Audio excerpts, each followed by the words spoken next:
Henry Rotich, the Cabinet Secretary for National Treasury, was a stranger in the House in the manner of speaking. That is why they had to make a special sitting, which was chaired by Mutava Musyimi, who's the chair of the House Budget and Appropriations Committee. But let's take a look at the man and where he's coming from. Born in 1969, in perhaps one of the places you don't expect a Cabinet Secretary to come out of in the rural area. But here he is today in Kerio Valley in 1969. Top student at primary school, Florespa Primary, still in Keio South. He went to St. Joseph's High School, got a first-class honors BA Economics from the University of Nairobi. He's sitting in very powerful shoes. People who have been there, Finance Ministry has traditionally been a very powerful post, starting from 1963 when the new independent government took over and they had somebody in that position, James Gishuru, who was the first independent finance secretary from 1963 all the way to 1969.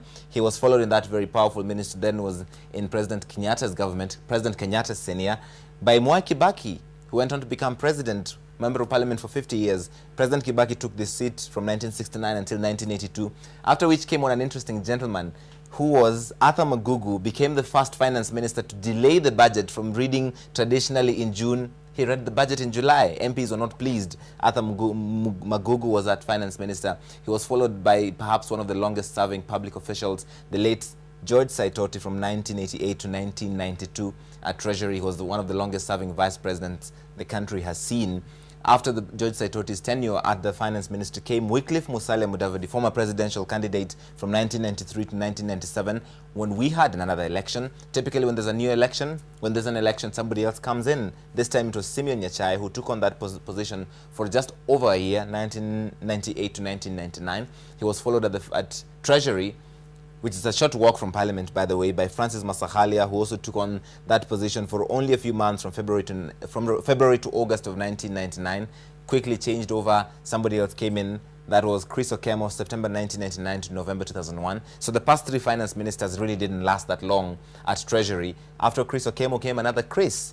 This time, it was Christopher Obure, better known as Chris Obure, who's got a great op-ed in the Daily Nation today. He's now a senator from November 2001 to December 2002, also just slightly over a year in that position, after which came David Muraria, January 2003 to February 2006. After David Muraria came one of my favorites, Amos Kimunya, from February 2006 to 2008. He was quite popular with the media corps because he was always open to answer questions. He was accessible and was quite detailed, though his leaving of Treasury was perhaps not what you might expect from a long-serving man. John Mishuki, also another favorite from 2008-2009, the late, who was acting in that position, also took time to explain it to some of us younger journalists in great detail and had a great tenure really at Treasury. Then President Uhuru Kenyatta, who was then Deputy Prime Minister, came on next from 2009 to 2011, and he was the second last person to take that position in the old constitution, after which came Njeru Githai, and Robinson Njeru Githai is perhaps the immediate former